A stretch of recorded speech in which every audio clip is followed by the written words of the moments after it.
I want to welcome our audience to what is also, the 8th edition of the What's Next Leadership series.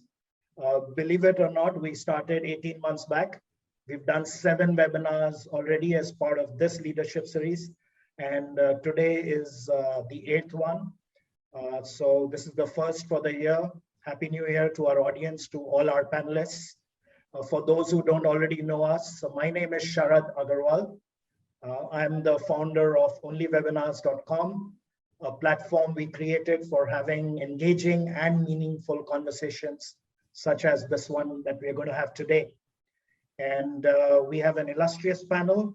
We have John Scott Turco, who's, like I said, based in US. He's a change maker, thought leader, leadership coach, has been doing it for more than 15 years. His company is called Humanix. So I encourage all of you to check him out on LinkedIn. Do visit his website. He has some amazing testimonials, which I just saw about 30 minutes back. So, hey, John Scott, you're doing a great job from what I see and hear. Thanks, Rajeev. Thanks, congratulations for that. Rajeev Daswani, most of you already know him. He's the always smiling guy based in Dubai. And he runs his own happiness coaching center. And he's been doing it for many years. He talks about conscious leadership.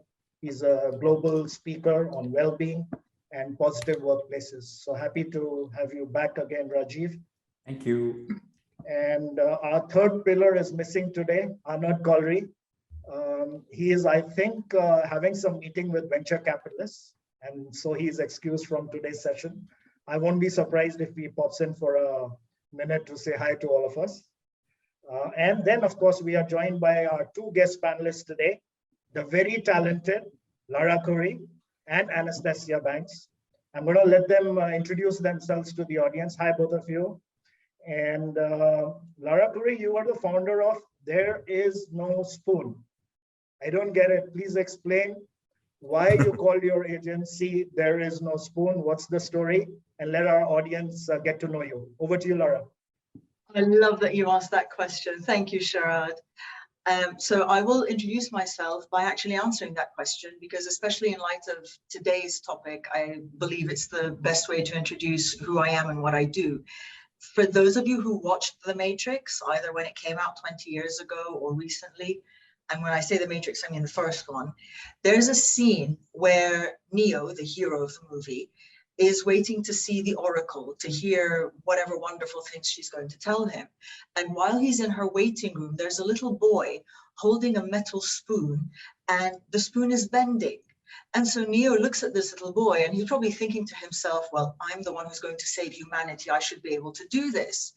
So with all the arrogance of that position in his mind, he takes the spoon and tries to bend it and finds that it's not bending. And so the little boy looks at him and says, you cannot bend the spoon, that is impossible. Instead, you have to realize the truth. There is no spoon, it is you that bends. And the reason I called my consultancy and training service There Is No Spoon is because the way I approach things with my clients is to work with them to change how they do what they do in order to achieve the results that they want to achieve. Because you cannot force people to act a certain way or to behave a certain way. It's their response to you that will be that change that you want to see. And so today when we're talking about leadership, I feel we're going to come back to this point rather a lot, which is about the challenges and opportunities that leaders have to change how they do what they do in order to achieve the results that they want to achieve. And with that, I will pass to Anastasia and allow her to introduce herself. Thank you so much, Lara. Thank you for the introduction. My name is Anastasia Banks. I'm an executive presence coach in London, UK, and also the founder of Power Up School. So ultimately, I focus on the influence and authority aspect of leadership and people who are in business. And executive presence, for those of you who have not heard this term, or also called gravitas sometimes, is the ability to influence people in a positive way. We're not talking about manipulation or any negative side effects that people might think about it, but it's the positive influence and engagement and moving people to act, leading by example, showing grace under fire. in essence, executive presence is a mixture of skills that is highly correlated to leadership effectiveness. So, and that's primarily what I focus on in my one-to-one practice with my clients. My background is in corporate sales, and this is how I end up going into coaching in first place. When I was in corporate sales and hospitality, we had zero training, zero mentorship, zero, like very poor leadership and high turnover, which had a detrimental effect on our sales teams, even though 40% of the business was reliant on us salespeople bringing in consistent revenue, which was pretty difficult for me to deliver as I was a sales director and I was looking at ways to motivate and engage the team. And it all came down to you, how you lead the team, you know, the challenges and opportunities that, you know, your position creates, I guess. So I'm also a qualified cognitive behavioral coach and I have masters in positive psychology. So a lot of the work that I do is rooted and grounded in tons and tons of evidence-based research and psychological, you know, premise. So that's roughly me in a nutshell. And thank you so much, Sharad, for inviting me. And I think, you know, the expertise that we have across the panel today, that would be a fire conversations all around. And we'll have a lot to contribute to it. So I look forward to that. And I'll pass it on to you to start this conversation about challenges and opportunities in leadership in 2022. Thank you, Anastasia. We have a lot of talent in the room, and I'm very excited, just like all of you, to get this conversation going. And this is how I intend to start. I've been a big fan of Alvin Toffler right from the beginning. I read The Third Wave cover to cover. I read Future Shock and read part of Power Shift. And, you know, he famously wrote, and I think I must quote it verbatim, the illiterate of the 21st century will not be those who cannot read and write, but those who cannot learn, unlearn, and relearn. I think this was written in the late 1980s, 1980, 1990 type frame. But he was a futurist, right? So he could see beyond. And I think in present, COVID times, we are in this environment where we have to add unlearning and relearning to our style of leadership. Otherwise, I'm afraid we will lose touch with reality. And John Scott, you know, I always go to you.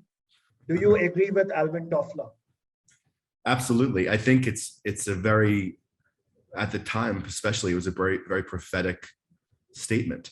And I think as we look now at our work with clients and frankly, our work introspectively, which I think is the genesis of all the transformation we're going to help our clients achieve, we have to be able to learn and be willing to unlearn. I think that's the biggest challenge that I have with clients is, and I will say this, and I say this is many times in our webinars, is a gift of this pandemic. I hate to use that term, but is that people have had this moment to really collectively take a step back and think about why they do the things they do, how they do the things they do, the results that they're looking for, and what inputs they're putting. So in my work, which focuses on behavior, we look at really how this influences the whole continuum. And I really enjoyed hearing Anastasia talk about her executive presence. It's funny because it all goes into this. It's all kind of facets and offshoots of the same core relation. And Anastasia, I've been teaching university for 27, wow, that's terrifying, 27 years. And I always start my classes, the first class is always about executive presence, because I think that students coming up really have very little understanding of it. And if we extrapolate that to a larger sense now, understanding that the most rigid leaders I've worked with are now really malleable in terms of, like, well, what do you think? And they're asking more of their teams and they're being much more inclusive in how they're leading. And this is ideal for me in general. So I do believe it, long-winded answer as usual, Sharad. I think, yes, I do agree. I'll kick it over to Lara to give her a perspective on this. So how do you feel this is influencing you and your work right now and what you see in the marketplace, Lara? Thanks, Scott. It's changed everything. And when I look back at what I was doing before COVID, and I agree with you, COVID was in many ways a gift because it did give us that time to step back and reflect. And certainly when it comes to leadership, right now when I'm working with clients who are at that level, a lot of what they want to do is coming from what they've learned during COVID about how to lead teams. And a lot of it is to do with, well, two things. First of all, I don't actually need to see my people. I can trust them to get the job done, even though I'm not there watching them. And the second thing is about realizing the human aspect of being a leader and leading a team, and understanding that people value leaders who are authentic, who are genuine, who are transparent, who aren't afraid and who don't shy away from admitting that they too don't have all the answers, and that they can all work together as a team to find the answers that work for them. And that, in my view, was really a gift for leaders, because it took so much pressure off them. Like, no, you don't have to have the answers. Admit that you don't, and people will respect you for it, and they will help you find the answers that will benefit everyone.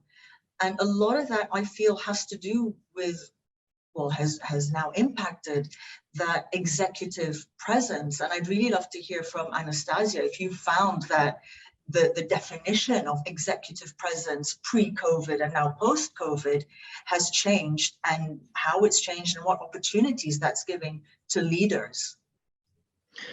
Thank you, Lara. That's a very interesting question. It definitely has changed, because historically, if we look at gravitas or executive presence, it is a mixture of skills. But pre-COVID, it was more about influencing the boardroom, commanding the room. You would hear that kind of terms floating about. These days, I think, I totally agree with you. COVID and pandemic was a blessing for most businesses, and the ones who struggled are the ones who were lagging behind with their mindset, because I find that with executive presence, mindset is key, because it's not your view of yourself, it's how you're viewed by others. But ultimately, the message that you send out to others is pretty much yours to craft. And executive presence is a mixture of skills that can be learned. And people who don't adjust to the new realities of online world will struggle the most with that. And again, it comes down to the mindset. Typically what I see with clients, the ones that are struggling with that, with executive presence, and the comments that you'll be hearing, I've been passed down for promotion, something's missing, I need to redefine my value, I need to stand out from the competition, I'm not being taken seriously. And John Scott, leading to your point, when I was lecturing at London Business School of Finance here, dealing with an executive branch of education, most of the students primarily wanted to project more influence, but they just didn't know how. That's why executive presence fitted in quite well. That was pre-COVID. Things changed slightly. And ultimately, when I start work with clients now, the ones who are thriving in these new realities, let's say, are the ones who are very good at what I call 3 A's of mindset. Attitude, that's your mental attitude towards things, being flexible, looking at opportunities based on your strengths, focusing on what's good about you, how I can optimize that. Then we go into attention. Where your focus is, energy will flow. People with negativity, who are constant stress buckets, they would not project the level of confidence that the team would require. They will not inspire trust in their partners, in a boardroom, anywhere. And they would lose clients, they would lose business as a result. And the third A, they are usually looked at as a precondition to success, if you may, would be adjustment. It's about your mental flexibility, about resilience, being tenacious, being okay with failures. It's okay to have setbacks. Looking at these for any challenges as an opportunity to learn something new, get into an attitude of like, right, okay, that's great. What have we learned from that? And how we can make ourselves better, not just ourselves personally, but the team. Because it started with you. If the leader is not embracing the change, the team will struggle. They will lose revenue, they will lag behind, and they'll be, yesterday's news afterwards. What do you think? John Scott, you've dealt with executive presence. How do you think that's changed in your experience? Well, I'll jump in a second, but I'm really curious because you touched on so many things relating to Rajeev. So I'll ask Rajeev, to jump in with his perspective, because I really value what you're going to say, I'm sure. Thank you, John. You know, Anastasia, you nailed it. I mean, there was so many key golden nuggets of what you threw our way. You know, we talk about, well, let's start with adjustment, right? We talk about being adaptable and agile at this point in time, right? Coming out of 2 years of what we've all faced, there's a reality here. Human connection is no longer optional, right? Leaders who used to do things by themselves, you know, the egocentric leaders that go, yeah, I know it all. Guess what? We didn't know what was coming 2 years ago. And when now that it's here, guess what? We have to lean on everyone. The human connection is, you know, the golden button we've all been, you know, needing to press, right? We need to be agile and adjusting at this point in time. There's no two ways about it.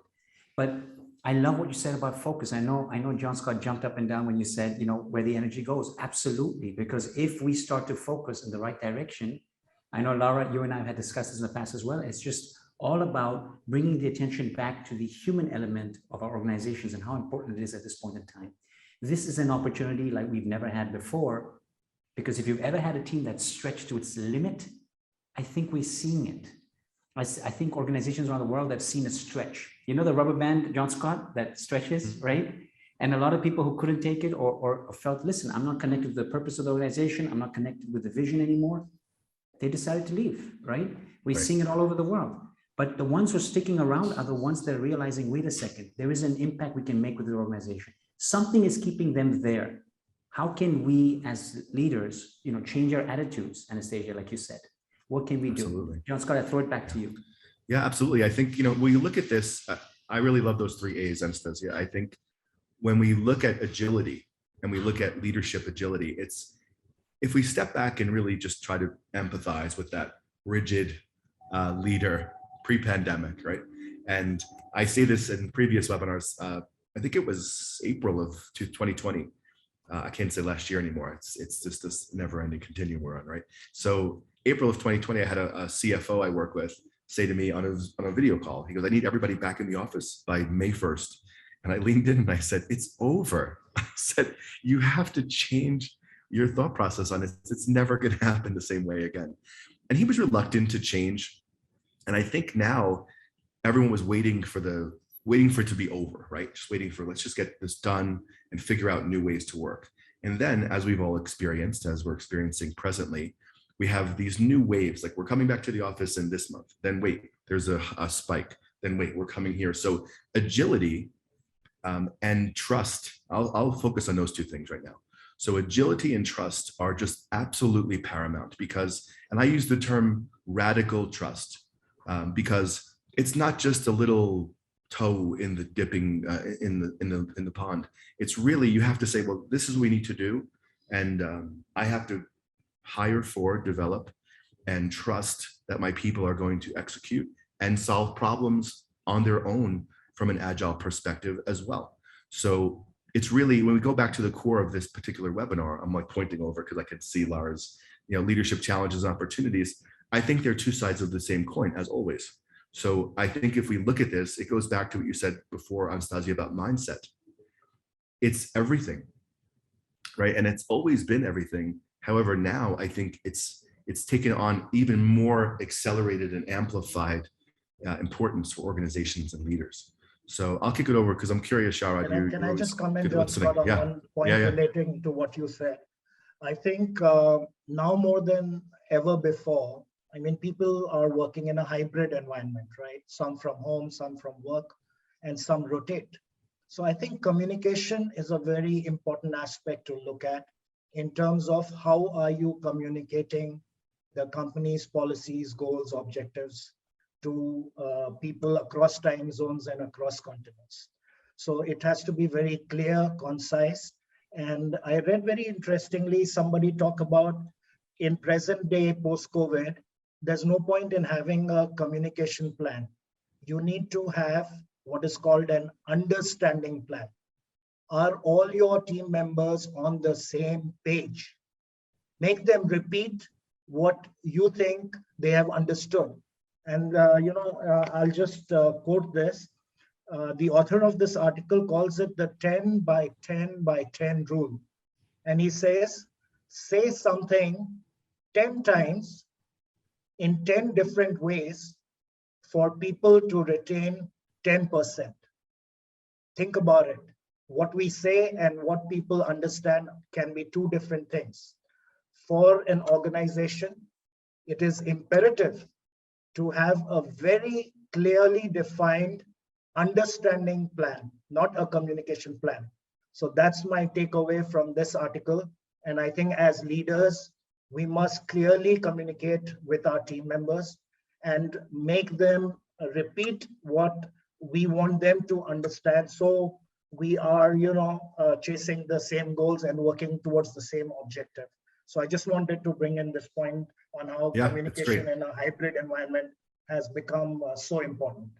Yeah, I only know you very few minutes here, Anastasia, but I see your face dying to say something. So please jump in, because I could see it just percolating. Yeah, well, I was just thinking, my mind is doing an overtime right now. And as I was hearing, what Sharad was saying, and communication plans, yeah, as we knew it before, probably are redundant these days. However, what I think is imperative for every leader to have and every business to have is a clear set of boundaries. Transparent, clear boundaries, both professional and personal, because without that, really, you are, it's a car crash waiting to happen. And ultimately, a lot of work that I do, and this is partially the problem as well, setting boundaries in remote hybrid environment is like uncharted territory for a lot of people. Boundaries, a lot of people are bad with boundaries to start with by default. And because it's hard, it's a 24/7 job.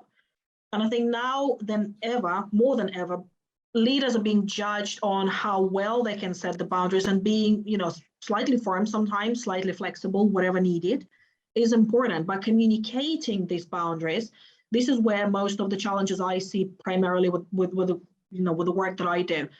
Being assertive, sometimes being misinterpreted by being arrogant. People don't want to upset others. They want to people please. And I think COVID was a massive reality check for a lot of people. And Lara, going back to your point where you asked me, whether executive president has changed pre and post, yes, it has. Pre-pandemic, it was more seen as more like, not bravado, but you put a facade, you put a front, you put a performance. These days, I see more of a shift in terms of internal qualities, like reconnecting with your inner purpose, aligning this purpose with the business and vision, and getting people to buy into that. Because you lead by example, and if people don't buy into this brand, how do you expect them to sell this product to your clients and customers and your stakeholders? Not going to happen.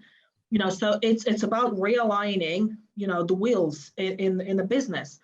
But communication is an essential part of that. Not just communication, but assertively communicating your vision is a key aspect of executive presence. How you're seen under pressure, how you are seen radiating this vision, and projecting this message across loud and clear for others. Yep, So, that's great. yes, it's important to be transparent, but it's about rethinking and realigning the message and how you want to be seen as a leader and as a business. Because these days, I think personal brands are key. And sometimes they carry more weight, both financially and, impact-wise, than the business brand. Yeah. What do you guys? It's a great point. Yeah, it's a great point, Anastasia. I'm going to kick it over to Lara in a second. And I think what I heard from what you were just saying right now, the way that I've experienced this with my clients and myself, frankly, is we're dealing with a very authentic way of working as a priority now. I think pre-pandemic, there was a lot of organizational noise in which a lot of people could hide from an authentic self, an authentic expression of themselves, just to get things done. I think now it's transformed into, you have to be aligned in a really meaningful and authentic way to deal with all the changes and the trust and the uncertainty that we're dealing with right now. So I'll kick it over to Lara for her perspective on what you're saying. I think everything that you've been saying, John Scott and Anastasia, has just reminded me of a couple of things. Going to your point about brands and personal brands, if anyone is so inclined, if you go on LinkedIn and look at Virgin as a company, they've got a few 100,000 followers. If you go to Richard Branson, he's got millions. It's his personal brand that's carrying Virgin to the heights that it keeps going to.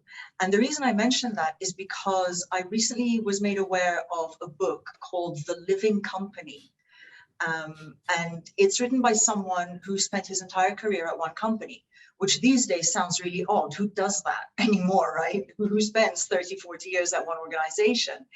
The thing is, it's given him this massive insight into what it is that helps organizations continue to thrive. And one shocking one shocking statistic that I had absolutely no idea of, is that most organizations, whether they're Fortune 500s or not, their lifespan is around about 40 to 50 years. I'm older than that. And when you think about that, and the way he talks about it, is that there is this shift, and we have seen this shift happen from looking at the short-term capital gains to looking at the longer-term resilience that an organization must have. And when you start looking at that, you realize it's not about the money that you're making for the shareholders. It's not about the profits. It's not about the revenues. It's not about cutting the bottom line. It's about making sure that the people are being led to remain loyal, to stay with this organization, and to make sure that this organization continues to thrive. And this is something that I saw when I was in corporate before I started my consultancy, which is a lot of leaders pre-COVID had this idea that their goal, their responsibility was to achieve X amount in a specific finite time period. Whereas actually as leaders, I would argue that our responsibility is to make sure that we are leaving a legacy for those who are coming after us once we've retired or gone off to another organization, so that they can continue to build. And sometimes the short-term capital gain, okay, it might, for lack of a better word, suffer when we're looking for that resilience. But if as an organization and as a leader, you're not creating that resilience and you're not creating that longevity, then you are effectively destroying the short-term capital gain, because then there's no organization to make money. And I keep seeing this a lot more now after COVID. And I think interestingly, and I'm going to shoot this across to Rajeev, a lot of it has to do with people who are looking for personal fulfillment at work now. You find a lot of people, and sort of this era, I hate this phrase, the great resignation, but they are leaving. And a lot of people that I speak to who are leaving are not leaving because they're necessarily not making enough money or they don't like their coworkers. They're leaving because they're going to something that means more to them. And sort of from where I'm sitting, when people do meaningful work that fulfills them personally, they are happier. And I'm wondering, Rajeev, because you have a happiness center, are you seeing that as well? Absolutely. You know, it's amazing. You use the word legacy, and I was going to say, Laura, I love that because we can add from that, right? If it's an individual driven by legacy and what they can create, then the answer to that is the impact, right? So if we want to drive our teams, and if we look at the individual journey here as a leader, if we can live through purpose so that we can create impact, and if our purpose can drive everybody in our team to live their purpose, and as a result also create impact through our organization becomes an outlet of impact creation, right? Look at the miracle here. It's no longer about my own purpose or John Scott's purpose as a leader of his organization. It's about enabling his purpose to drive that impact, right? So when everyone gets on that bandwagon, when they're working towards their own purpose, but yet the bigger picture is the overall impact we create, the formula changes a bit. The individual legacy is okay, but the impact that we create has much more value. So I think as organizations now, the opportunities we need to start looking at as an organization first, then as a leader, and then as a team, is to realize that we need to start to be more aligned, right? In the past, it was always driven by maybe vision of the board. And look, like we've said many times, no one had a manual. We didn't really know. You know, as leaders, we try to pick up the pieces sometimes, right? We are reactive as opposed to responsive. Now we see the human element playing such a huge role. And like you said, people are leaving to find more meaning because they're looking for happiness, right? This is the opportunity we all consciously must step into now and say, okay, how does our organization create impact? You know, ask those questions, because when we start to ask those questions, we start to look for these opportunities in 2022 that we can start to apply. I was going to say, John Scott, and moving it back to Anastasia as well. What are some opportunities you see right now that leaders can start to tap into I know we've spoken about the human element, that's big, being agile. What else do you see that people can start to apply in organizations right now, given the times? Anastasia?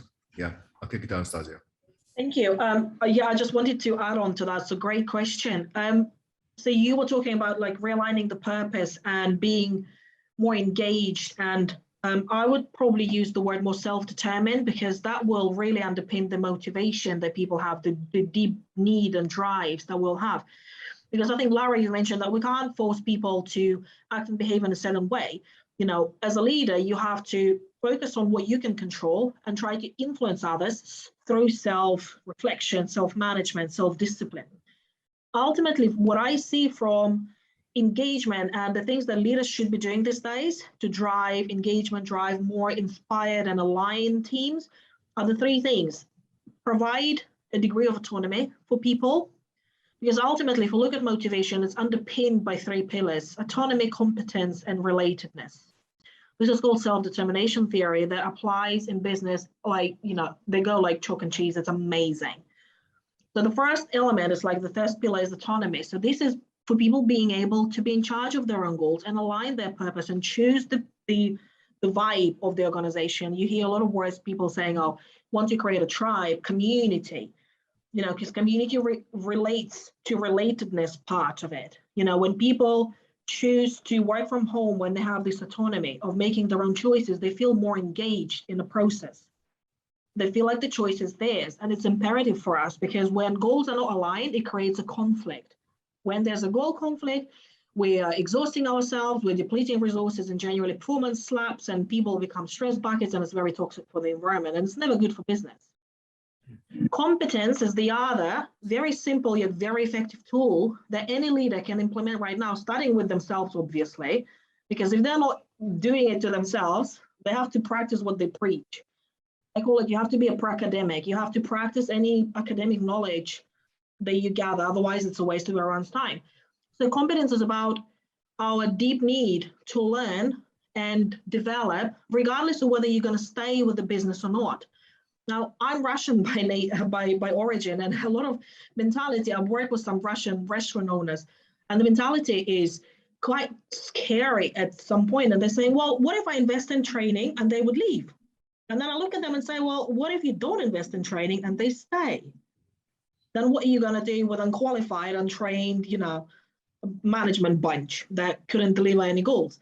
So competence is the skills that people can take away regardless of whether or not they stay, by you hoping that they would stay because they're learning something new. We're built to walk uphill. If people stagnate, they get demotivated, which leads to the last point, which is, you know, being in connection or being related to something greater. This is where why you do what you do, you know, the greater why, the golden circle, all of these theories apply. But if you combine all of these three together as a leader today, you will hit a jackpot, I think. What do you think, John Scott? Yeah, you know, it's there's so many things, you know, as we often say in these webinars, we could have a 3-week conversation nonstop about all these things. And I think when I really cut to like to distill this down to the reality I see every day, and it's both a challenge and an opportunity, is that the senior most levels of organizations that I work with are, to Laura's point in opposition, they're only focused on shareholder value because their retirement, which is imminent, is tied to shareholder value. So you have this extremely small sliver at the very top of organizations who are very hesitant to change anything because they're looking only at this metric, and they're not really internalizing the benefits of being heart-centered, mindful, and also all the other factors that we're talking about as vital. I look at it from the other side, and I have 2 children who are recent university graduates, and it's wild to hear them and their friends talk about why they work, where they work, how they work. And my daughter's out of school for a year and a half, and she's being recruited constantly. And I'm like, she's like, I need to stay for 1 year at this company at least. And she goes, all my friends are leaving 6 months, 7 months, 4 months, 8 months. There's a war for talent right now, and a war, to your point, Anastasia, they're hiring the people. Their skills are there, but the people can be trained, the people can grow, the people can add, but they're hiring for who the person is. And I think that's a wonderful long-term piece. To Laura's point earlier, people are very focused. It goes back to so many, we could quote 1,000 books on this, right? I'm focused on, in my head right now, the infinite game. If you're playing from a finite perspective and you're worried about short-term realities, you're playing finite by definition. And what we do at Humanix is really try to help people transition from that through courageous leadership into an infinite mindset and into growth. So when we talk about all of this, there's so many facets that are so relevant. I keep going back to the agility piece because I do think that in addition to what I always say, you know, the most important 3 words a leader can say is, I don't know.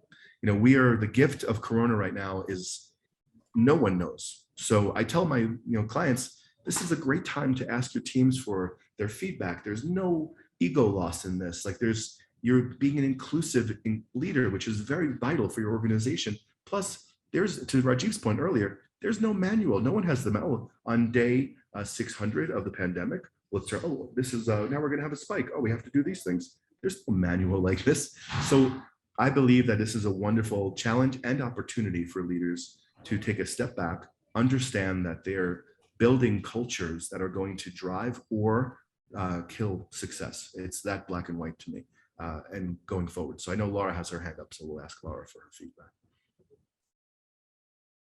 John, God. I'm actually going to first go back to something that Anastasia said about the training. And I shared something in the chat earlier, which is something that Richard Branson said, I'm paraphrasing, which is train people so that they can leave, but treat them so that they don't want to. And sort of going to your point after that, John Scott, about the challenges and opportunities for leadership right now. When we train people so that they can leave, but treat them so that they don't want to, we're doing a couple of things as leaders. First of all, we are showing them that we do value them and we do appreciate them. And then second, we're showing them that we trust them to make the right decisions, right in the context of, you know, working at that organization, working for that team. And I feel that going forward, from what I'm seeing, the 2 things that people are looking for in their team leaders, in their CEOs, whoever is in a leadership position, a formal leadership position, they are looking for that trust.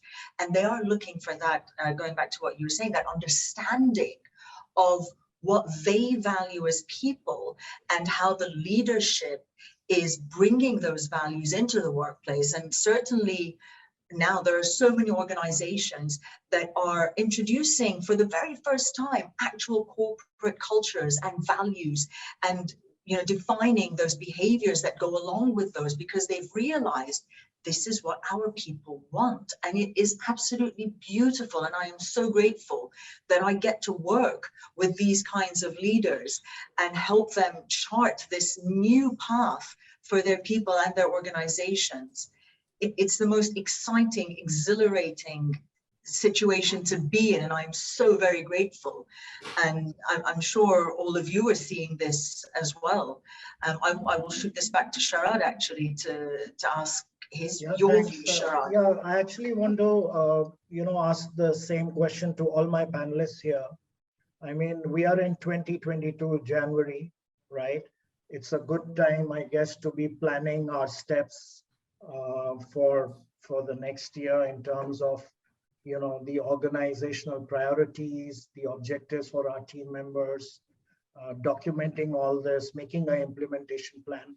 So if you are asked to come in as an outside leadership coach and advise on what you think is the single most important trait or quality or a skill set that you would like that CEO to embrace for this year in present times, what would that be? And before I have you answer that, I'm giving you some time to think your answer. I'm going to answer this question because I've been giving it some thought. If I were to talk to a CEO, I would say what will really help you long-term is compassion. Yesterday or last year, I was saying empathy, but I'm going beyond empathy. Empathy is, I feel for you, right? I am in your shoes. I understand your pain. Compassion is, what can I do to help you get out of the present situation? So I think it's time for leaders to walk that extra mile, right? And be helpful. And that can, do wonders. And in my own small organization, my day job of cyber gear, I'm trying to implement this with my small team. And I can tell you, it's doing wonders. We feel so well connected. We understand each other's problems. We have transparent communication. We trust each other. We pitch in for each other. There are no titles. We are all equal. And many times I'm working more for my people than possibly they are for me. So for me, I would say single most important quality is compassion. And I'm not going to give enough time to Anastasia. It's to you. What's your single most important quality recommendation to a CEO? That's a loaded question. And I was trying to listen to you and think at the same time. I'm like, okay, so if I only have like one answer, and I was breaking my brain, and I think everything ultimately goes down to mindset. Being, John's got to refer agility, agile, flexible mindset, because mindset is key. It is any sort of, your mindset is your mental attitude towards things. Having this ability to see setbacks as challenges and, not a life-threatening situation, and adjust to the environment is key, because it helps you to develop your empathy towards people, towards situation, towards yourself as well. A lot of, leaders that I work with and, people in senior roles, they're very harsh, they're very critical of themselves, which doesn't help you achieve, any changes or implement any changes in your life and move past certain situations. So mindset is key in my ability, the way I see it, because ultimately, whatever it is that you're hoping to achieve, it's what you're telling yourself that's blocking you rather than anything else. Yep, things always happen in our lives. This is life.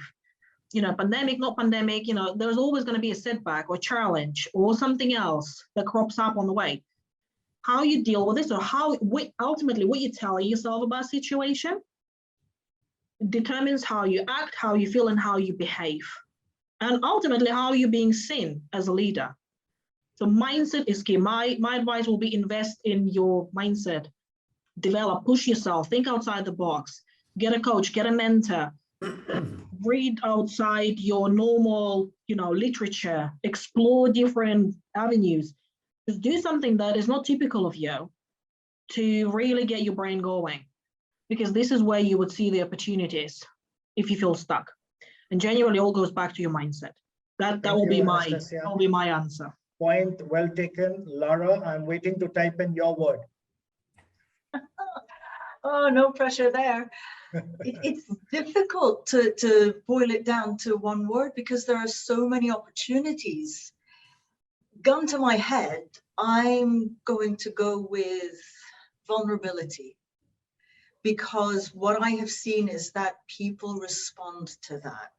And when I say what I have seen, I'm not just talking about leaders that I've worked with, I'm talking also of myself. When I was in corporate, I never really saw myself as a leader because I didn't have a team per se. I just had a fancy title.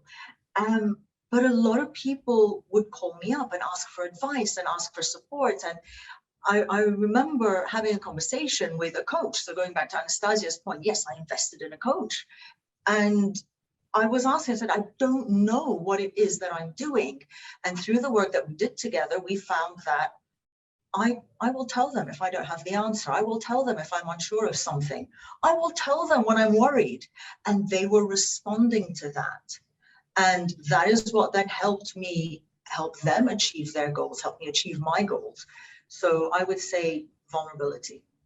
Got that right. I'm very interested Rajeev, over to you, Rajeev. As everyone takes away everything from our list, right? I'm going to use this word, and I'm going to use these two words, and John Scott's already smiling, but I'm getting there. Show up consciously. So leaders must be conscious, be aware, be conscious, be connected to who you are as a human. And I'm going to say it, guys. I've been saying it. I have the courage to say this. Show up with love. We are humans, and we are humans all the time. Not only 8 hours of a day where we at work, we cannot be robots. So show up with love. Leaders must do this. The world wants more of it. Yes. John Scott. So I've had the most time to think about this, as you've all shared. And I think I'm going to go with intellectual humility. And it's kind of in the vein of what everyone's talking about. And Lara mentioned this with vulnerability. And I do think that we have an opportunity now to really listen and hear. I believe that we are at a crossroads in business and culture and society as a people, that, to Rajeev's point, we're human all the time. I think previous to Corona, I think people thought that sounds cute, yeah, let's do something like that. And they felt like it was nice. And I say this oftentimes, we talk about soft skills, like that word bothers me, because we're talking about human skills versus technical skills. So I think when you have intellectual humility, it's really that point of vulnerability. It's that point of mindfulness. It's that point of leading with consciousness. It's kind of this point of saying, I don't know, like, what do you think? Like, what keeping curious, like reading, keeping, to your point, competency, Anastasia. I think not getting stuck, in the say, well, we did this 10 years ago, let's give this a try. Like, I actually had a client say to me, this has been working for years. I said, well, I can guarantee you whatever you're going to say next is not working anymore. I said, I don't care what your next statement is. And she laughed, but it's true. I mean, think about the careers that we've had thus far and how we're going forward, and how all of us on this call, all of the participants on this call, how I won't even use past tense, I'll use present tense, how we are presently reinventing ourselves to stay, ideally ahead of all the changes, which is impossible. We don't know where the changes are going. We're not throwing a football, sorry to be so American, we're not throwing a football or passing the soccer ball on the pitch and leading a pass, for someone who's going to score. We don't know where that's going. The field, the pitch is shifting, it's turning around, it's inverting, and we're trying to predict where it's going to go. So I think intellectual humility is a huge piece of it. Great. I think we've had some amazing takeaways. It's that time of the day when I start to thank our audience and our panelists for having a great time, a great session with so many learnings and so many takeaways, priceless, absolutely.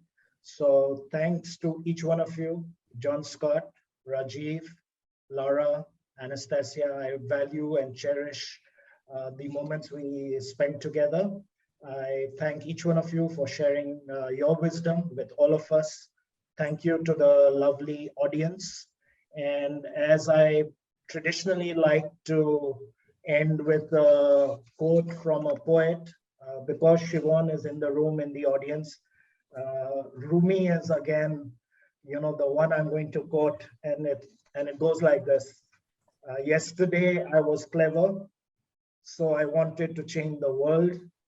Today I'm wise, so I'm changing myself. And I think this applies to all of us. Let us do what we can, what's in our control. And I think we'll make the world a better and a happy place. And before I sign off, a little bit of housekeeping. Everybody will receive a recording of this webinar and a podcast through Zoom. For those who couldn't make it, we'll be announcing another webinar around March. So stay tuned.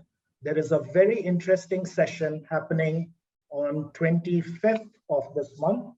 And the webinar's topic is your brand future sensing the Web 3.0, Metaverse, and NFTs?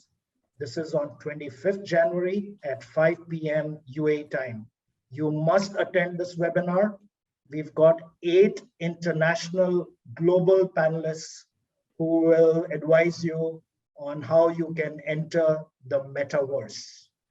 All right, so think about that, and I'll see all of you on the other side. And once again, thank you, all my panelists. Stay safe and keep building your immunity. See you soon. Bye for now. Thanks, everybody. Everyone. Thanks, everybody. Bye. Thanks, everybody. Bye. Speak soon. Bye-bye. Bye.